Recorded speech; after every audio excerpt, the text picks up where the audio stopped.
जय भीम, जय भारत, जय संविधान, जय मंडल, जय जोहार। आज का ये महत्वपूर्ण लाइव जो जयपुर जेल से आने के बाद मुझे आपके सामने अपनी बात रखनी थी, उसका मौका जो है वो समय और परिस्थिति कारण पहले नहीं लग पाया। तो आज 7 तारीख को ये तय किया गया कि 7 तारीख को आप लोगों से बात। तो आज का लाइव राजस्थान में जो आंदोलन चल रहा था सीएचए का और वहां की सरकार द्वारा क्या किया गया, ये सब जानने का मौका जो है, और उसके साथ साथ भविष्य में हम लोग क्या करने वाले हैं। तो बहुजन समाज में जन्मे सभी संतों, गुरुओं, महापुरुषों को नमन करते हुए, जिनकी वजह से आज भारत में शोषित वर्ग के लोगों को अधिकार है, उनका जानवर का जो जीवन, जानवरी जीवन जो जी रहे थे, उससे वो मनुष्य के जीवन की तरफ आगे बढ़ रहे हैं। मैं उन सभी महापुरुषों को धन्यवाद देता हूं। और आधुनिक भारत में जन्मे राष्ट्रपिता ज्योतिबा फूले, छत्रपति साहू जी महाराज, बाबा साहब अम्बेडकर, मान्यवर साहब काशीराम, महामना राम सुवर्मा, बाबू जगदेव प्रसाद कुशवाहा, जननायक कर्पूरी ठाकुर, ऐसे जो महापुरुष, तो जिन महापुरुषों ने अपने जीवन काल में जो, क्योंकि व्यक्तिगत जीवन अपने लिए तो कीड़े मकोड़े भी जीते हैं, जो समाज के लिए जीता है, देश के लिए जीता है, ऐसे महापुरुष जो इतिहास में अजर अमर हैं, उन सभी महापुरुषों को भी नमन करता हूं। साथियों, हम लोग 1 तारीख में हमने वहां घोषणा की थी राजस्थान में, आजाद समाज पार्टी को बहुजन हिताय बहुजन सुखाय के रास्ते पर ले जाने के लिए प्रोफेसर राम लखन मीणा जी को आजाद समाज पार्टी राजस्थान के प्रदेश अध्यक्ष की जिम्मेदारी दी गई है। और उसके बाद 2 तारीख को आंदोलन था। 12 बजे लगभग मैं सोया था, लेटा था, तभी जयपुर पुलिस ने अरेस्ट कर लिया। अरेस्ट करके हमें थाने ले जाया गया और अगले दिन एक धोखा देके ये कह के कि कोर्ट में पेश करेंगे, और फिर चुपचाप जो है 2 दिन का जुडिशियल कस्टडी का जो है जेसी का हमारा ऑर्डर करके, और हम 22 लोगों को जयपुर सेंट्रल भेज दिया गया। ये सरकार द्वारा किया गया धोखा था। मैं समझता हूं कि इसके लिए मैं कांग्रेस सरकार को दोषी दूं, गहलोत सरकार को, तो ये कम होगा। ये सत्ता का चरित्र है। जो भी सरकार होती है वो नहीं चाहती कि उनके खिलाफ कोई आंदोलन हो, उनके खिलाफ कोई बगावत हो, उनके प्रदेश में कोई इस तरह का माहौल बने जो सरकार के लिए खतरा हो। क्योंकि 28,000 से अच्छे परिवार हैं, कोविड हेल्थ सहायक जो हैं, कोविड हेल्थ असिस्टेंट, जिनकी लड़ाई लड़ने का फैसला भीम आर्मी आजाद समाज पार्टी ने किया था, जिनको उम्मीद है कि हमारे आंदोलन के जरिए और हम जो सहयोग उनको करने वाले हैं, उनसे उनका आंदोलन सफल होगा। तो राजस्थान सरकार ने जो किया वो एक सरकार जो होती वो ऐसा ही करती। मैं बीजेपी और कांग्रेस में कोई तुलना नहीं कर रहा हूं, मगर मैं सोच रहा हूं कि मैंने उस दिन भी जवाब दिया था कि जब कांग्रेस के नेताओं पे बीजेपी सरकार कार्रवाई करती है, तो बीजेपी के कार्रवाई के खिलाफ कांग्रेस के नेता सड़कों पे धरना देते हैं, प्रदर्शन करते हैं और ये आरोप लगाते हैं कि बीजेपी सत्ता का दुरुपयोग कर रही है, एजेंसियों का दुरुपयोग कर रही है। लेकिन जो राजस्थान में हुआ वो भी सरकार का दुरुपयोग था। सरकार को चाहिए कि जब उन्होंने हमें आंदोलन करने से रोका, तो 3 तारीख में आरएसएस और बीजेपी का जो आंदोलन था उसको उन्होंने क्यों होने दिया।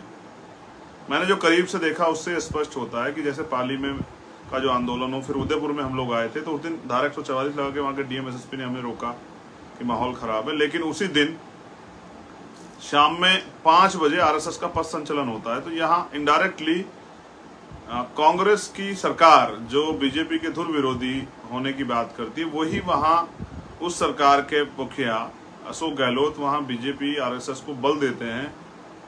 वहां करौली जैसा दंगा होता है, और लेकिन करौली जैसे दंगे के बाद लॉ एंड ऑर्डर इतना फेल होता है कि रात को दंगा होता, फिर सुबह दंगा हो जाता, फिर दोपहर में दंगा हो जाता। इससे स्पष्ट होता कहीं ना कहीं बीजेपी के लोगों को बल देने का काम वहां की सरकार कर रही है। वो नहीं चाहती वहां तीसरा मोर्चा खड़ा हो, वो चाहते हैं बीजेपी और कांग्रेस बनी रहे। और हम ये चाहते हैं कि अब जो दलित, आदिवासी, ओबीसी, माइनॉरिटी, जो बहुजन समाज है, उन लोगों को मौका मिले। क्योंकि 70-72 साल की राजनीति में हमने देखा कि इन लोगों को, इन सरकारों को हमने मौका दिया, लेकिन आज भी हमारी स्थिति वही बनी हुई है। इस देश के SC, ST, OBC, माइनॉरिटी की स्थिति वही बनी हुई है। अगर वो खुद मेहनत नहीं करेंगे तो शायद उनके बच्चों को शाम का भोजन ना मिले। इसलिए मैं अपने साथियों के सहयोग से और उनके विचारों के अनुरूप वहां तीसरा मोर्चा हम खड़ा करने का प्रयास कर रहे हैं। और मुझे विश्वास है कि पिछले 5 साल में जितने त्याग, बलिदान, ईमानदारी से भीम आर्मी के कार्यकर्ताओं ने राजस्थान के वहां काम किया है, तो आने वाले कल में उनके काम के जरिए हम लोग वहां एक ताकत और विकल्प बनेंगे। बाबा साहब अम्बेडकर का सारा ध्येय जो है वो वोट पे था कि वोट की वैल्यू समझ के बहुजन समाज एकजुट हो और राजनीतिक सत्ता अपने हाथ में लेके, कानून बनाने की ताकत अपने हाथ में ले, नीतियां बनाने की ताकत अपने हाथ में ले। अभी तक बहुजन समाज अपनी वोट की वैल्यू नहीं समझ पाया और वो स्वर्ण जातियों द्वारा जो आधारित पार्टी बनी, उनका पिछलग्गू बना हुआ है। मैं समझता हूं कि अब उन्होंने पिछलग्गूपन उनको छोड़ देना चाहिए और टुकड़ों बटे बहुजन समाज को एकजुट करना चाहिए।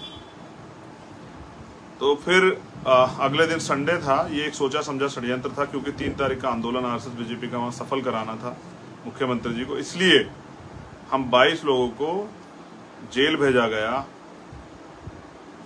मंडे के दिन हमारे वकीलों ने, हमारे प्रदेश अध्यक्ष ने, वहां की टीम ने मेहनत की, पूरे देश के लोगों ने ज्ञापन दिया, तब जाके उन्होंने हमारी बेल बाउंड जो है वो एक्सेप्ट किए। मैं समझता हूं कि ये राजस्थान सरकार का फेलियर है कि वो सरकार जो है आम आदमी को तो रिलीफ नहीं दिला पा रही, लेकिन वो शोषण ज्यादा कर रही है उन वर्गों का जिनसे उन्होंने वोट लिया और जिनके लिए उनको काम करना था। मेरे आज भी याद है जब 2 अप्रैल 2017 का आंदोलन हुआ तो राजस्थान में बड़े पैमाने पर आंदोलन हुआ और इस सरकार, जो वर्तमान सरकार है, इनके नेताओं ने भरोसा दिलाया कि जो झूठे मुकदमे बीजेपी के लोगों ने, हम उनको वापस लेंगे। फिर 2019 में नहीं लिए गए, 19 में इस नाम पे वोट लिया गया, फिर उसके बाद जो है पंचायत चुनाव में इस नाम पे वोट लिया गया, लगातार इस नाम पे वोट लिया जाता रहा और अभी तक वो मुकदमे वापस नहीं हुए। आज भी वहां अधिकारी कर्मचारी बीजेपी शासित राज्यों की तरह पीड़ित हैं, सताए जा रहे हैं। तो इस सरकार को ज्यादा दिन अवसर देने का मतलब ये है कि अपने पैरों पे कुल्हाड़ी मारना। मैं वहां के बहुजन समाज से भी निवेदन करूंगा कि अपनी लड़ाई को समझे। एक धन्यवाद मैं पूरे चाहता हूं आजाद समाज पार्टी कार्यकर्ताओं का, उन शुभचिंतकों का जिनको इस बात की फिक्र थी कि गहलोत सरकार द्वारा जो कार्रवाई की जा रही है वो गलत है। मैं उन सभी साथियों का भी धन्यवाद देता हूं, स्पेशली भीम आर्मी के कार्यकर्ता, क्योंकि उन्होंने हम 22 लोगों की रिहाई के लिए पूरे देश में प्रोटेस्ट किया। मुझे समय नहीं मिला साथियों, मैं बात नहीं कर पाया आपसे, क्योंकि मैं रिहा होने के बाद मेरे पास जिम्मेदारी थी कैडर कैंप की, तो मैं इसलिए लखनऊ चला गया, 2 दिन वहां रहा। और आज माननीय राष्ट्रीय अध्यक्ष भीम आर्मी के पिताजी, जिनके जब उनकी डेथ हुई, मैं उसमें भी शामिल नहीं हो पाया क्योंकि मैं छत्तीसगढ़ कैडर के लिए जा रहा था, तो आज मैं उनके श्रद्धांजलि सभा में शामिल हुआ। तो मैं समझता हूं कि सोशल रिस्पॉन्सिबिलिटी भी थी, लेकिन जिन साथियों ने मेहनत की है, संघर्ष किया, जिन्होंने आवाज उठाई, उन साथियों का धन्यवाद करना मेरी जिम्मेदारी है। आपने मुझे बल दिया, आपने इस लड़ाई को और मजबूत किया, मैं आप सबका धन्यवाद करता हूँ, ऋणी हूँ और विश्वास दिलाता हूँ कि आगे भी इस लड़ाई को ऐसे ही हम लोग जारी रखेंगे। बस आप सहयोग से अपने यहाँ मजबूत संगठन बनाते रहिए। जो अपमान राजस्थान सरकार द्वारा किया, मुझे विश्वास है कि भीम आर्मी का समर्पित, मेहनती, ईमानदार, संघर्षशील और मेरा गरीब कार्यकर्ता इस अपमान का बदला जरूर लेगा। वो वहाँ मजबूत संगठन बनाएगा और अपनी राजनीतिक शक्ति बनाएगा, और राजनीतिक शक्ति के जरिए जिन अधिकारी कर्मचारियों ने हमारे कार्यकर्ताओं का शोषण किया, उनको भी एक बार ये एहसास दिलाना जरूरी होगा कि वो ये समझे कि सरकार परमानेंट के लिए नहीं होती, सरकार तो आती जाती रहती है। इस तरह का व्यवहार और इस तरह से किसी पार्टी या कार्यकर्ता को शोषण या उनके अधिकारों को छीनना, ये अच्छी बात नहीं। CHA के जो बहन भाई हैं वो मुझसे बाद में मिले थे, मैंने उनसे वादा किया कि उनकी लड़ाई हम लोग लड़ेंगे। CHA के अलावा भी वहाँ रीट में भी कई ऐसी भर्तियां है, SI की, पुलिस की, सब में घोटाले खबर है। उन सब मुद्दों पे हम लोग काम करेंगे। वहाँ की प्रदेश कमेटी मिलकर वो कर रही है, वहाँ की लीडरशिप काम कर रही है। अनिल धेलवाल जी हैं, जितेंद्र अठवाल जी हैं, हमारे प्रभारी सतपाल चौधरी जी हैं, हमारे प्रदेश अध्यक्ष हैं राम लखन मीणा जी, हमारे भीम आर्मी के जो संयोजक हैं प्रदेश के सुमित सहगल जी, सुनील भिंडा जी, तमाम जो हमारे साथी हैं सीनियर जूनियर जो अच्छे साथी वहाँ काम कर रहे हैं, जिनके नेतृत्व में इतना बड़ा आंदोलन हुआ, मुकेश बैरवा जी, मुझे विश्वास है कि जो सरकार द्वारा किया गया उसके बाद वो अपने संगठन को मजबूत करने के लिए जिस तरह से उन्होंने पहले मेहनत की और ज़्यादा मेहनत करेंगे। और मेरा ये विश्वास है कि आने वाले कल में राजस्थान में बहुजन समाज की राजनीति कामयाब होगी और इस आंदोलन के जरिए शोषित वर्ग के लोगों में बड़ा नेतृत्व तैयार होगा। तो जब बात के सीएचए के आंदोलन की, तो मैं सीएचए के साथी जो मुझे सुन रहे होंगे, मैं उनको ये कहना चाहता हूँ वो तैयार रहें, वहाँ की टीम से बैठकर रणनीति बना लें। जिस तरह की रणनीति वहाँ आप बनाएंगे उस तरह से हम इस आंदोलन को मजबूत करेंगे। और मेरा वादा है आप लोगों से, आपकी लड़ाई सड़क से लेकर सदन तक हम लोग लड़ने का काम करेंगे। अभी हम लोग वहाँ राजस्थान सदर में नहीं है, इसलिए सड़कों पर लड़ेंगे। हमारा प्रयास है हम सरकार को मजबूर करें। आपको अपनी एकता बना के हमें इस लड़ाई को लड़ने का अवसर को देना चाहिए और देखना चाहिए कितनी मजबूती से हम आपकी इस लड़ाई को लड़ें। और भी जो अन्य वहाँ आंदोलन है, सक्रिय रूप से मैं शामिल होकर उन आंदोलन करता रहूँगा। लेकिन मैं अपने कार्यकर्ताओं से कहना चाहता हूँ कि एक मजबूत संगठन बनाइए, जिससे कोई सरकार तानाशाह ना हो और आपके अधिकारों के खिलाफ इस तरह का षड्यंत्र ना करे, नुकसान ना पहुँचाए। इस वजह से मैं आगरा भी 4 तारीख में नहीं जा पाया, क्योंकि वहाँ मैंने वादा किया था कि वहाँ मैं आऊँगा। वहाँ एक दलित बच्चे की हत्या हुई थी और हमारा प्रयास था कि जल्दी से जल्दी उसमें गिरफ्तारी हो। मैं बहुत जल्द उनके परिवार से मिलने जाऊँगा। मैंने वहाँ के अधिकारियों से बात की थी, मुझे भी खबर है कि वहाँ गिरफ्तारी हुई है, लेकिन फिर भी उस परिवार से मिलने जाऊँगा। मैं पूरे देश में बहुजन समाज के जो कार्यकर्ता हैं, भीम आर्मी, भारतीय एकता मिशन, आज़ाद समाज पार्टी के, आज उनसे अपील कर रहा हूँ कि हालात बहुत अच्छे नहीं हैं। हमें अपने महापुरुषों के आंदोलन को मजबूत करना है और हमें किसी के पिछलग्गू नहीं बनना है। बीजेपी हो, कांग्रेस हो या कोई अन्य पार्टी हो, हमारी एक ही पार्टी है, आज़ाद समाज पार्टी। हमारा एक ही संगठन है, भीम आर्मी। और इस संगठन को अपने खून पसीने से सींच के हम ताकतवर संगठन बनाएंगे, जिसकी एक ललकार से सरकारों की जमीन सरक जाएंगी। ऐसा मैं चाहता हूँ। इसलिए मेरी आपसे अपील है कि आप मजबूती से काम करें, क्योंकि कोई सरकार आपको थाली में परोस के आपके अधिकार नहीं देगी। आपको इसके लिए संघर्ष करना पड़ेगा। मेरा ऐसा भी मानना है कि टुकड़ों बटा बहुजन समाज को एकजुट करने की जिम्मेदारी जो हमने ली है, उसमें भी आप योगदान देंगे और आप अब ये पिछलग्गू समाज न बन के शासक समाज बनने के लिए जो कीमत चुकानी पड़ती है, उस कीमत को, संघर्ष को भी देने के लिए तैयार हो जाएंगे। मैं उन बहनों का, भाइयों का, बुजुर्गों का, साथियों का, एक एक कार्यकर्ता, पदाधिकारियों का धन्यवाद देता हूं कि उन्होंने सरकार को अपनी शक्ति का एहसास कराया। मगर मैं चाहता हूं कि आप इतने ताकतवर हो जाएं कि आपके एक कार्यकर्ता को छूने से पहले सरकार को एहसास हो कि उन्होंने किस संगठन के कार्यकर्ता को छू रहे हैं, इसके परिणाम क्या। मैं ये भी चाहता हूं कि आप अनुशासन में रह के अपने आंदोलन को बढ़ाएं, जिससे कि ये आंदोलन ताकतवर बने। जिस तरह मैंने अपनी जिम्मेदारी समझी है, मुझे आशा विश्वास है, मैं भीम आर्मी का एक ईमानदार कार्यकर्ता हूँ, समर्पित कार्यकर्ता, आज़ाद समाज पार्टी के ईमानदार समर्पित कार्यकर्ता हूँ। मैं ऐसी उम्मीद करता हूँ कि आप भी अपनी जिम्मेदारी को समझेंगे और इस देश में जो रुका हुआ आंदोलन है महापुरुषों का, जो सपना है बाबा साहब अम्बेडकर और माननीय काशीराम साहब का, उसको पूरा कराने में मदद करेंगे। अपने जीवन के संघर्ष का योगदान देके, अपना अमूल्य समय देके, अपने धन और अपनी जो एनर्जी है उससे इस आंदोलन को मजबूत करेंगे। पुनः बहुजन महापुरुषों को नमन करते हुए आप सभी के लिए मंगल कामनाएं। ऐसे ही सहयोग और ताकत बना के रखिए। आने वाला कल आपका है। नौजवानों को लीडरशिप मिलेगी, उनको काम करने का मौका मिलेगा और भी आज़ाद समाज पार्टी के इस दल के जरिए हम अपना बल बना के अपनी समस्याओं का हल करेंगे। जय भीम, जय भारत, जय संविधान, जय मंडल, जय जोहार। आप सभी के लिए मंगल कामनाएं।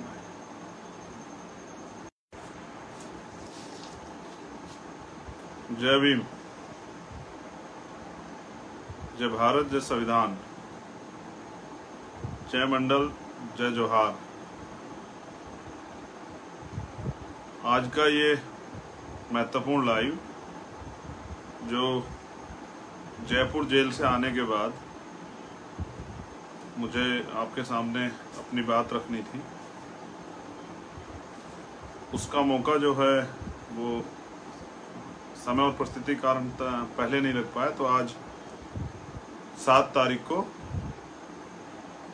ये तय किया गया कि 7 तारीख को आप लोगों से बात। तो आज का लाइव राजस्थान में जो आंदोलन चल रहा था CHA का, और वहां की सरकार द्वारा क्या किया गया, ये सब जानने का मौका जो है, और उसके साथ साथ भविष्य में हम लोग क्या करने वाले हैं। तो बहुजन समाज में जन्मे सभी संतों, गुरुओं, महापुरुषों को नमन करते हुए, जिनकी वजह से आज भारत में शोषित वर्ग के लोगों को अधिकार है, उनका जानवर का जो जीवन, जानवरी जीवन जो जी रहे थे, उससे वो मनुष्य के जीवन की तरफ आगे बढ़ रहे हैं। मैं उन सभी महापुरुषों को धन्यवाद देता हूं, और आधुनिक भारत में जन्मे राष्ट्रपिता ज्योतिबा फूले, छत्रपति साहू जी महाराज, बाबा साहब अम्बेडकर, मान्यवर साहब काशीराम, महामना रामसुख वर्मा, बाबू जगदेव प्रसाद कुशवाहा, जननायक कर्पूरी ठाकुर, ऐसे जो महापुरुष, तो जिन महापुरुषों ने अपने जीवन काल में जो, क्योंकि व्यक्तिगत जीवन अपने लिए तो कीड़े मकोड़े भी जीते हैं, जो समाज के लिए जीता है, देश के लिए जीता है, ऐसे महापुरुष जो इतिहास में अजर अमर हैं, उन सभी महापुरुषों को भी नमन करता हूं। साथियों, हम लोग 1 तारीख में हमने वहां घोषणा की थी राजस्थान में, आजाद समाज पार्टी को बहुजन हिताय बहुजन सुखाय के रास्ते पर ले जाने के लिए प्रोफेसर राम लखन मीणा जी को आजाद समाज पार्टी राजस्थान के प्रदेश अध्यक्ष की जिम्मेदारी दी गई है। और उसके बाद 2 तारीख को आंदोलन था। 12 बजे लगभग मैं सोया था, लेटा था, तभी जयपुर पुलिस ने अरेस्ट कर लिया। अरेस्ट करके हमें थाने ले जाया गया, और अगले दिन एक धोखा देके ये कह के कि कोर्ट में पेश करेंगे, और फिर चुपचाप जो है 2 दिन का जुडिशियल कस्टडी का जो है जेसी का हमारा ऑर्डर करके, और हम 22 लोगों को जयपुर सेंट्रल भेज दिया गया। ये सरकार द्वारा किया गया धोखा था। मैं समझता हूं कि इसके लिए मैं कांग्रेस सरकार को दोषी दूं, गहलोत सरकार को, तो ये कम होगा। ये सत्ता का चरित्र है। जो भी सरकार होती है वो नहीं चाहती कि उनके खिलाफ कोई आंदोलन हो, उनके खिलाफ कोई बगावत हो, उनके प्रदेश में कोई इस तरह का माहौल बने जो सरकार के लिए खतरा हो। क्योंकि 28,000 CHA परिवार हैं, कोविड हेल्थ सहायक जो हैं, कोविड हेल्थ असिस्टेंट, जिनकी लड़ाई लड़ने का फैसला भीम आर्मी आजाद समाज पार्टी ने किया था, जिनको उम्मीद है कि हमारे आंदोलन के जरिए और हम जो सहयोग उनको करने वाले हैं, उनसे उनका आंदोलन सफल होगा। तो राजस्थान सरकार ने जो किया, वो एक सरकार जो होती वो ऐसा ही करती। मैं बीजेपी और कांग्रेस में कोई तुलना नहीं कर रहा हूं, मगर मैं ये सोच रहा हूं कि मैंने उस दिन भी जवाब दिया था कि जब कांग्रेस के नेताओं पे बीजेपी सरकार कार्रवाई करती है, तो बीजेपी के कार्रवाई के खिलाफ कांग्रेस के नेता सड़कों पे धरना देते हैं, प्रदर्शन करते हैं, और ये आरोप लगाते हैं कि बीजेपी सत्ता का दुरुपयोग कर रही है, एजेंसी का दुरुपयोग कर रही है। लेकिन जो राजस्थान में हुआ वो भी सरकार का दुरुपयोग था। सरकार को चाहिए कि जब उन्होंने हमें आंदोलन करने से रोका, तो 3 तारीख में RSS और बीजेपी का जो आंदोलन था उसको उन्होंने क्यों होने दिया। मैंने जो करीब से देखा उससे स्पष्ट होता है कि जैसे पाली में का जो आंदोलन हो, फिर उदयपुर में हम लोग आए थे, तो उस दिन धारा 144 लगा के वहां के DM SSP ने हमें रोका कि माहौल खराब है। लेकिन उसी दिन शाम में 5 बजे RSS का पथ संचलन होता है। तो यहाँ इनडायरेक्टली कांग्रेस की सरकार जो बीजेपी के धुर विरोधी होने की बात करती है, वही वहां उस सरकार के मुखिया अशोक गहलोत वहां बीजेपी RSS को बल देते हैं। वहां करौली जैसा दंगा होता है, और लेकिन करौली जैसे दंगे के बाद लॉ एंड ऑर्डर इतना फेल होता है कि रात को दंगा होता है, फिर सुबह दंगा हो जाता है, फिर दोपहर में दंगा हो जाता है। इससे स्पष्ट होता है कहीं ना कहीं बीजेपी के लोगों को बल देने का काम वहां की सरकार कर रही है। वो नहीं चाहती वहां तीसरा मोर्चा खड़ा हो, वो चाहते हैं बीजेपी और कांग्रेस बनी रहे। और हम ये चाहते हैं कि अब जो दलित, आदिवासी, OBC, माइनॉरिटी, जो बहुजन समाज है, उन लोगों को मौका मिले। क्योंकि 70-72 साल की राजनीति में हमने देखा कि इन लोगों को, इन सरकारों को हमने मौका दिया, लेकिन आज भी हमारी स्थिति वही बनी हुई है। इस देश के SC, ST, OBC माइनॉरिटी की स्थिति वही बनी हुई है। अगर वो खुद मेहनत नहीं करेंगे तो शायद उनके बच्चों को शाम का भोजन ना मिले। इसलिए मैं अपने साथियों के सहयोग से और उनके विचारों के अनुरूप वहाँ तीसरा मोर्चा हम खड़ा करने का प्रयास कर रहे हैं। और मुझे विश्वास है कि पिछले 5 साल में जितने त्याग, बलिदान, ईमानदारी से भीम आर्मी के कार्यकर्ताओं ने राजस्थान के वहाँ काम किया है, तो आने वाले कल में उनके काम के जरिए हम लोग वहाँ एक ताकत और विकल्प बनेंगे। बाबा साहब अम्बेडकर का सारा ध्येय जो है वो वोट पे था कि वोट की वैल्यू समझ के बहुजन समाज एकजुट हो और राजनीतिक सत्ता अपने हाथ में लेके, कानून बनाने की ताकत अपने हाथ में ले, नीतियां बनाने की ताकत अपने हाथ में ले। अभी तक बहुजन समाज अपनी वोट की वैल्यू नहीं समझ पाया और वो स्वर्ण जाति द्वारा जो आधारित पार्टी बनी उनका पिछलग्गू बना हुआ है। मैं समझता हूं कि अब उन्होंने पिछलग्गूपन उनको छोड़ देना चाहिए और टुकड़ों में बटे बहुजन समाज को एकजुट करना चाहिए। तो फिर अगले दिन संडे था, ये एक सोचा समझा षड्यंत्र था, क्योंकि 3 तारीख का आंदोलन आरएसएस बीजेपी का वहां सफल कराना था मुख्यमंत्री जी को। इसलिए हम 22 लोगों को जेल भेजा गया। मंडे के दिन हमारे वकीलों ने, हमारे प्रदेश अध्यक्ष ने, वहां की टीम ने मेहनत की, पूरे देश के लोगों ने ज्ञापन दिया, तब जाके उन्होंने हमारी बेल बाउंड जो है वो एक्सेप्ट किए। मैं समझता हूं कि ये राजस्थान सरकार का फेलियर है कि वो सरकार का, तो वो सरकार जो है आम आदमी को तो रिलीफ नहीं दिला पा रही, लेकिन वो शोषण ज्यादा कर रही है उन वर्गों का जिनसे उन्होंने वोट लिया और जिनके लिए उनको काम करना था। मेरे आज भी याद है जब 2 अप्रैल 2017 का आंदोलन हुआ तो राजस्थान में बड़े पैमाने पर आंदोलन हुआ और इस सरकार, जो वर्तमान सरकार है, इनके नेताओं ने भरोसा दिलाया कि जो झूठे मुकदमे बीजेपी के लोगों ने, हम उनको वापस लेंगे। फिर 2019 में नहीं लिए गए, 19 में इस नाम पे वोट लिया गया, फिर उसके बाद जो है पंचायत चुनाव में इस नाम पे वोट लिया गया, लगातार इस नाम पे वोट लिया जाता रहा और अभी तक वो मुकदमे वापस नहीं हुए। आज भी वहां अधिकारी कर्मचारी बीजेपी शासित राज्यों की तरह पीड़ित हैं, सताए जा रहे हैं। तो इस सरकार को ज्यादा दिन अवसर देने का मतलब ये है कि अपने पैरों पे कुल्हाड़ी मारना। मैं वहां के बहुजन समाज से भी निवेदन करूंगा कि अपनी लड़ाई को समझे। एक धन्यवाद मैं पूरे चाहता हूं आजाद समाज पार्टी कार्यकर्ताओं का, उन शुभचिंतकों का जिनको इस बात की फिक्र थी कि गहलोत सरकार द्वारा जो कार्रवाई की जा रही है वो गलत है। मैं उन सभी साथियों का भी धन्यवाद देता हूं, स्पेशली भीम आर्मी के कार्यकर्ता, क्योंकि उन्होंने हम 22 लोगों की रिहाई के लिए पूरे देश में प्रोटेस्ट किया। मुझे समय नहीं मिला साथियों, मैं बात नहीं कर पाया आपसे, क्योंकि मैं रिहा होने के बाद मेरे पास जिम्मेदारी थी कैडर कैंप की, तो मैं इसलिए लखनऊ चला गया, 2 दिन वहां रहा। और आज माननीय राष्ट्रीय अध्यक्ष भीम आर्मी के पिताजी, जिनके जब उनकी डेथ हुई, मैं उसमें भी शामिल नहीं हो पाया क्योंकि मैं छत्तीसगढ़ कैडर के लिए जा रहा था, तो आज मैं उनके श्रद्धांजलि सभा में शामिल हुआ। तो मैं समझता हूं कि सोशल रिस्पॉन्सिबिलिटी भी थी, लेकिन जिन साथियों ने मेहनत की है, संघर्ष किया, जिन्होंने आवाज उठाई, उन साथियों का धन्यवाद करना मेरी जिम्मेदारी है। आपने मुझे बल दिया, आपने इस लड़ाई को और मजबूत किया।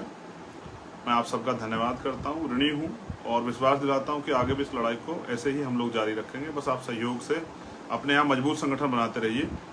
जो अपमान राजस्थान सरकार द्वारा किया, मुझे विश्वास है कि भीम आर्मी का समर्पित, मेहनती, ईमानदार, संघर्षशील और मेरा गरीब कार्यकर्ता इस अपमान का बदला जरूर लेगा। वो वहाँ मजबूत संगठन बनाएगा और अपनी राजनीतिक शक्ति बनाएगा। और राजनीतिक शक्ति के जरिए जिन अधिकारी कर्मचारियों ने हमारे कार्यकर्ताओं का शोषण किया, उनको भी एक बार ये एहसास दिलाना जरूरी होगा कि वो ये समझे कि सरकार परमानेंट के लिए नहीं होती, सरकार तो आती जाती रहती है। इस तरह का व्यवहार और इस तरह से किसी पार्टी या कार्यकर्ता को शोषण या उनके अधिकारों को छीनना, ये अच्छी बात नहीं। सीएचए के जो बहन भाई हैं वो मुझसे बाद में मिले थे, मैंने उनसे वादा किया कि उनकी लड़ाई हम लोग लड़ेंगे। सीएचए के अलावा भी वहाँ रीट में भी कई ऐसी भर्तियां है, एसआई की, पुलिस की, सब में घोटाले खबर है। उन सब मुद्दों पे हम लोग काम करेंगे।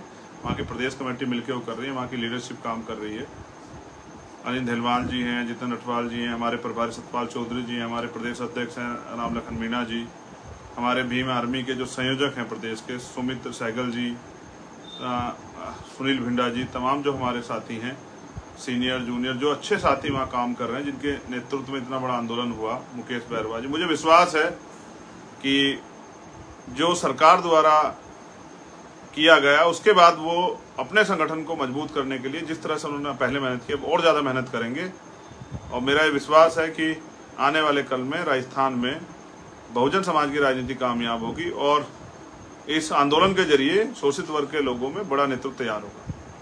तो जब बात के सीएचए के आंदोलन की, तो मैं सीएचए के साथी जो मुझे सुन रहे होंगे, मैं उनको ये कहना चाहता हूँ वो तैयार रहें, वहाँ की टीम से बैठकर रणनीति बना लें। जिस तरह की रणनीति वहाँ आप बनाएंगे उस तरह से हम इस आंदोलन को मजबूत करेंगे। और मेरा वादा है आप लोगों से, आपकी लड़ाई सड़क से लेकर सदन तक हम लोग लड़ने का काम करेंगे। अभी हम लोग वहाँ राजस्थान सदर में नहीं है, इसलिए सड़कों पर लड़ेंगे। हमारा प्रयास है हम सरकार को मजबूर करें। आपको अपनी एकता बना के हमें इस लड़ाई को लड़ने का अवसर को देना चाहिए और देखना चाहिए कि कितनी मजबूती से हम आपकी इस लड़ाई को लड़ें। और भी जो अन्य वहाँ आंदोलन है, सक्रिय रूप से मैं शामिल होकर उन आंदोलन करता रहूँगा। लेकिन मैं अपने कार्यकर्ताओं से कहना चाहता हूँ कि एक मजबूत संगठन बनाइए, जिससे कोई सरकार तानाशाह ना हो और आपके अधिकारियों के खिलाफ इस तरह का षड्यंत्र ना करे, नुकसान ना पहुँचाए। इस वजह से मैं आगरा भी 4 तारीख में नहीं जा पाया, क्योंकि वहाँ मैंने वादा किया था कि वहाँ मैं आऊँगा। वहाँ एक दलित बच्चे की हत्या हुई थी और हमारा प्रयास था कि जल्दी से जल्दी उसमें गिरफ्तारी हो। मैं बहुत जल्द उनके परिवार से मिलने जाऊँगा। मैंने वहाँ के अधिकारियों से बात की थी, मुझे भी खबर है कि वहाँ गिरफ्तारी हुई है, लेकिन फिर भी उस परिवार से मिलने जाऊँगा। मैं पूरे देश में बहुजन समाज के जो कार्यकर्ता हैं, भीम आर्मी, भारतीय एकता मिशन, आज़ाद समाज पार्टी के, आज उनसे अपील कर रहा हूँ कि हालात बहुत अच्छे नहीं हैं। हमें अपने महापुरुषों के आंदोलन को मजबूत करना है और हमें किसी के पिछलग्गू नहीं बनना है। बीजेपी हो, कांग्रेस हो या कोई अन्य पार्टी हो, हमारी एक ही पार्टी है, आज़ाद समाज पार्टी। हमारा एक ही संगठन है, भीम आर्मी। और इस संगठन को अपने खून पसीने सींच के हम ताकतवर संगठन बनाएंगे, जिसकी एक ललकार से सरकारों की जमीन सरक जाएंगी। ऐसा मैं चाहता हूँ। इसलिए मेरी आपसे अपील है कि आप मजबूती से काम करें, क्योंकि कोई सरकार आपको थाली में परोस के आपके अधिकार नहीं देगी। आपको इसके लिए संघर्ष करना पड़ेगा। मेरा ऐसा भी मानना है कि टुकड़ों बटा बहुजन समाज को एकजुट करने की जिम्मेदारी जो हमने ली है, उसमें भी आप योगदान देंगे। और आप अब ये पिछलग्गू समाज न बन के शासक समाज बनने के लिए जो कीमत चुकानी पड़ती है, उस कीमत को, उस संघर्ष को भी देने के लिए तैयार हो जाएंगे। मैं उन बहनों का, भाइयों का, बुजुर्गों का, साथियों का, एक एक कार्यकर्ता, पदाधिकारियों का धन्यवाद देता हूं कि उन्होंने सरकार को अपनी शक्ति का एहसास कराया। मगर मैं चाहता हूं कि आप इतने ताकतवर हो जाएं कि आपके एक कार्यकर्ता को छूने से पहले सरकार को एहसास हो कि उन्होंने किस संगठन के कार्यकर्ता को छू रहे हैं, इसके परिणाम क्या। मैं ये भी चाहता हूँ कि आप अनुशासन में रह के अपने आंदोलन को बढ़ाएं, जिससे कि ये आंदोलन ताकतवर बने। जिस तरह मैंने अपनी जिम्मेदारी समझी है, मुझे आशा विश्वास है, मैं भीम आर्मी का एक ईमानदार कार्यकर्ता हूँ, समर्पित कार्यकर्ता, आज़ाद समाज पार्टी के ईमानदार समर्पित कार्यकर्ता हूँ। मैं ऐसी उम्मीद करता हूँ कि आप भी अपनी जिम्मेदारी को समझेंगे और इस देश में जो रुका हुआ आंदोलन है महापुरुषों का, जो सपना है बाबा साहब अम्बेडकर, माननीय काशीराम साहब का, उसको पूरा कराने में मदद करेंगे।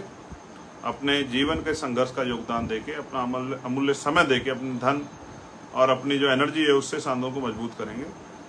पुनः बहुजन महापुरुषों को नमन करते हुए आप सभी के लिए मंगल कामनाएं।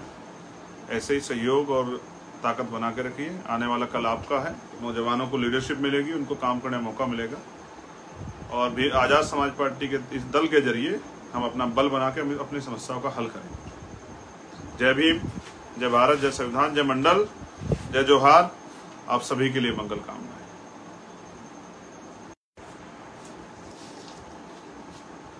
जय भीम, जय भारत, जय संविधान,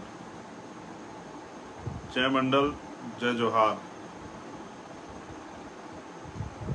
आज का ये महत्वपूर्ण लाइव जो जयपुर जेल से आने के बाद मुझे आपके सामने अपनी बात रखनी थी, उसका मौका जो है वो समय और परिस्थिति कारण पहले नहीं लग पाया। तो आज 7 तारीख को ये तय किया गया कि 7 तारीख को आप लोगों से बात। तो आज का लाइव राजस्थान में जो आंदोलन चल रहा था सीएचए का और वहां की सरकार द्वारा क्या किया गया,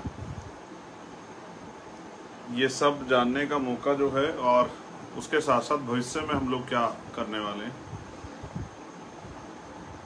तो बहुजन समाज में जन्मे सभी संतों, गुरुओं, महापुरुषों को नमन करते हुए, जिनकी वजह से आज भारत में शोषित वर्ग के लोगों को अधिकार हैं, उनका जानवर का जो जीवन, जानवरी जीवन जो जी रहे थे, उससे वो मनुष्य के जीवन की तरफ आगे बढ़ रहे हैं। मैं उन सभी महापुरुषों को धन्यवाद देता हूं और आधुनिक भारत में जन्मे राष्ट्रपिता ज्योतिबा फूले, छत्रपति साहू जी महाराज, बाबा साहब अम्बेडकर, मान्यवर साहब काशीराम, महामना रामसुख वर्मा, बाबू जगदेव प्रसाद कुशवाहा, जननायक कर्पूरी ठाकुर, ऐसे जो महापुरुष, तो जिन महापुरुषों ने अपने जीवन काल में जो, क्योंकि व्यक्तिगत जीवन अपने लिए तो कीड़े मकोड़े भी जीते हैं, जो समाज के लिए जीता है, देश के लिए जीता है, ऐसे महापुरुष जो इतिहास में अजर अमर हैं, उन सभी महापुरुषों को भी नमन करता हूं। साथियों, हम लोग 1 तारीख में हमने वहां घोषणा की थी राजस्थान में, आजाद समाज पार्टी को बहुजन हिताय बहुजन सुखाय के रास्ते पर ले जाने के लिए प्रोफेसर राम लखन मीणा जी को आजाद समाज पार्टी राजस्थान के प्रदेश अध्यक्ष की जिम्मेदारी दी गई है। और उसके बाद 2 तारीख को आंदोलन था। 12 बजे लगभग मैं सोया था, लेटा था, तभी जयपुर पुलिस ने अरेस्ट कर लिया। अरेस्ट करके हमें थाने ले जाया गया और अगले दिन एक धोखा देके ये कह के कि कोर्ट में पेश करेंगे और फिर चुपचाप जो है 2 दिन का जुडिशियल कस्टडी का जो है जेसी का हमारा ऑर्डर करके और हम 22 लोगों को जयपुर सेंट्रल भेज दिया गया। ये सरकार द्वारा किया गया धोखा था। मैं समझता हूं कि इसके लिए मैं कांग्रेस सरकार को दोषी दूं, गहलोत सरकार को, तो ये कम होगा। ये सत्ता का चरित्र है। जो भी सरकार होती है वो नहीं चाहती कि उनके खिलाफ कोई आंदोलन हो, उनके खिलाफ कोई बगावत हो, उनके प्रदेश में कोई इस तरह का माहौल बने जो सरकार के लिए खतरा हो। क्योंकि 28,000 से अच्छे परिवार हैं, कोविड हेल्थ सहायक जो हैं, कोविड हेल्थ असिस्टेंट, जिनकी लड़ाई लड़ने का फैसला भीम आर्मी आजाद समाज पार्टी ने किया था, जिनको उम्मीद है कि हमारे आंदोलन के जरिए और हम जो सहयोग उनको करने वाले हैं उनसे उनका आंदोलन सफल होगा। तो राजस्थान सरकार ने जो किया वो एक सरकार जो होती वो ऐसा ही करती। मैं बीजेपी और कांग्रेस में कोई तुलना नहीं कर रहा हूं, मगर मैं सोच रहा हूं कि मैंने उस दिन भी जवाब दिया था कि जब कांग्रेस के नेताओं पे बीजेपी सरकार कार्रवाई करती है तो बीजेपी के कार्रवाई के खिलाफ कांग्रेस के नेता सड़कों पे धरना देते हैं, प्रदर्शन करते हैं और ये आरोप लगाते हैं कि बीजेपी सत्ता का दुरुपयोग कर रही है, एजेंसी का दुरुपयोग कर रही है। लेकिन जो राजस्थान में हुआ वो भी सरकार का दुरुपयोग था। सरकार को चाहिए कि जब उन्होंने हमें आंदोलन करने से रोका तो 3 तारीख में आरएसएस और बीजेपी का जो आंदोलन था उसको उन्होंने क्यों होने दिया। मैंने जो करीब से देखा उससे स्पष्ट होता है कि जैसे पाली में का जो आंदोलन हो, फिर उदयपुर में हम लोग आए थे तो उस दिन धारा 144 लगा के वहां के डीएम एसएसपी ने हमें रोका कि माहौल खराब है। लेकिन उसी दिन शाम में 5 बजे आरएसएस का पथ संचलन होता है। तो यहाँ इनडायरेक्टली कांग्रेस की सरकार जो बीजेपी के धुर विरोधी होने की बात करती है, वही वहां उस सरकार के मुखिया अशोक गहलोत वहां बीजेपी आरएसएस को बल देते हैं। वहां करौली जैसा दंगा होता है, और लेकिन करौली जैसे दंगे के बाद लॉ एंड ऑर्डर इतना फेल होता है कि रात को दंगा होता है, फिर सुबह दंगा हो जाता है, फिर दोपहर में दंगा हो जाता है। इससे स्पष्ट होता है कहीं ना कहीं बीजेपी के लोगों को बल देने का काम वहां की सरकार कर रही है। वो नहीं चाहती वहां तीसरा मोर्चा खड़ा हो, वो चाहते हैं बीजेपी और कांग्रेस बनी रहे। और हम ये चाहते हैं कि अब जो दलित, आदिवासी, ओबीसी, माइनॉरिटी जो बहुजन समाज है उन लोगों को मौका मिले। क्योंकि 70-72 साल की राजनीति में हमने देखा कि इन लोगों को, इन सरकारों को हमने मौका दिया, लेकिन आज भी हमारी स्थिति वही बनी हुई है। इस देश के एससी, एसटी, ओबीसी, माइनॉरिटी की स्थिति वही बनी हुई है। अगर वो खुद मेहनत नहीं करेंगे तो शायद उनके बच्चों को शाम का भोजन ना मिले। इसलिए मैं अपने साथियों के सहयोग से और उनके विचारों के अनुरूप वहां तीसरा मोर्चा हम खड़ा करने का प्रयास कर रहे हैं। और मुझे विश्वास है कि पिछले 5 साल में जितने त्याग, बलिदान, ईमानदारी से भीम आर्मी के कार्यकर्ताओं ने राजस्थान के वहां काम किया है, तो आने वाले कल में उनके काम के जरिए हम लोग वहां एक ताकत और विकल्प बनेंगे। बाबा साहब अम्बेडकर का सारा ध्येय जो है वो वोट पे था कि वोट की वैल्यू समझ के बहुजन समाज एकजुट हो और राजनीतिक सत्ता अपने हाथ में लेके, कानून बनाने की ताकत अपने हाथ में ले, नीतियां बनाने की ताकत अपने हाथ में ले। अभी तक बहुजन समाज अपनी वोट की वैल्यू नहीं समझ पाया और वो स्वर्ण जाति द्वारा जो आधारित पार्टी बनी उनका पिछलग्गू बना हुआ है। मैं समझता हूं कि अब उन्होंने पिछलग्गूपन उनको छोड़ देना चाहिए और टुकड़ों में बटे बहुजन समाज को एकजुट करना चाहिए। तो फिर अगले दिन संडे था, ये एक सोचा समझा षड्यंत्र था, क्योंकि 3 तारीख का आंदोलन आरएसएस बीजेपी का वहां सफल कराना था मुख्यमंत्री जी को, इसलिए हम 22 लोगों को जेल भेजा गया। मंडे के दिन हमारे वकीलों ने, हमारे प्रदेश अध्यक्ष ने, वहां की टीम ने मेहनत की, पूरे देश के लोगों ने ज्ञापन दिया, तब जाके उन्होंने हमारी बेल बाउंड जो है वो एक्सेप्ट किए। मैं समझता हूं कि ये राजस्थान सरकार का फेलियर है कि वो सरकार जो है आम आदमी को तो रिलीफ नहीं दिला पा रही, लेकिन वो शोषण ज्यादा कर रही है उन वर्गों का जिनसे उन्होंने वोट लिया और जिनके लिए उनको काम करना था। मेरे आज भी याद है जब 2 अप्रैल 2017 का आंदोलन हुआ तो राजस्थान में बड़े पैमाने पर आंदोलन हुआ और इस सरकार, जो वर्तमान की सरकार है, इनके नेताओं ने भरोसा दिलाया कि जो झूठे मुकदमे बीजेपी के लोगों ने हम उनको वापस लेंगे।